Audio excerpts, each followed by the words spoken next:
In the story of the Exodus, God rescues his people out of slavery to bring them into a new home, a distant garden land full of abundance. But God didn't take Israel directly there.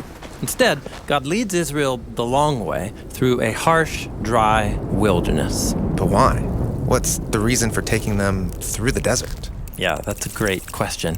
Let's explore the biblical theme of the wilderness. So here's something interesting. The story of the Bible begins in a lifeless, empty wilderness. But then, God's life causes a spring of water to flow up out of the dry ground. From that fountain, God plants a garden. A garden full of God's own life. And then, outside the garden, God forms the human from the dust of the wilderness. And God places humanity in the garden. Right, so they can be connected to God's life. However, to stay close to God's life, humans need to learn how to succeed in the garden, which, we're told, means listening to God's voice. But there's another voice in the garden.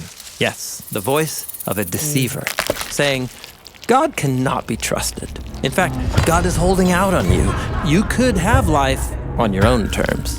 And the humans listen to that voice. And as a result, they end up out in the wilderness. So the wilderness represents the tragedy of being disconnected from God's life. Right. Now, throughout the Bible, different characters end up in the wilderness for different reasons. Sometimes it's a result of their own decisions. Like when Moses murders an Egyptian, and then he has to flee into the wilderness. But the wilderness can also be the result of other people's bad decisions. Like Hagar. She's abused and so escapes into the wilderness. But in both stories, God comes to meet them in the wilderness and provide for their needs. God meets Hagar at a well and promises a blessing for her family that will last through generations. And God meets Moses in the wilderness and prepares him to lead his people out of slavery.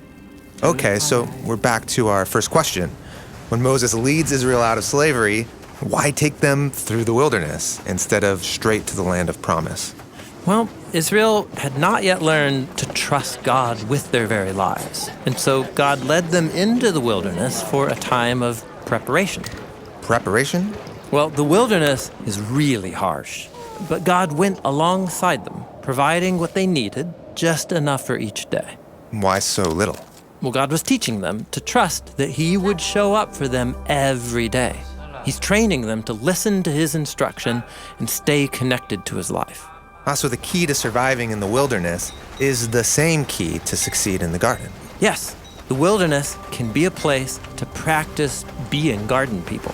Okay, but the intensity of the wilderness was too much for Israel. Most of them didn't listen to God. Some even wanted to go back into slavery.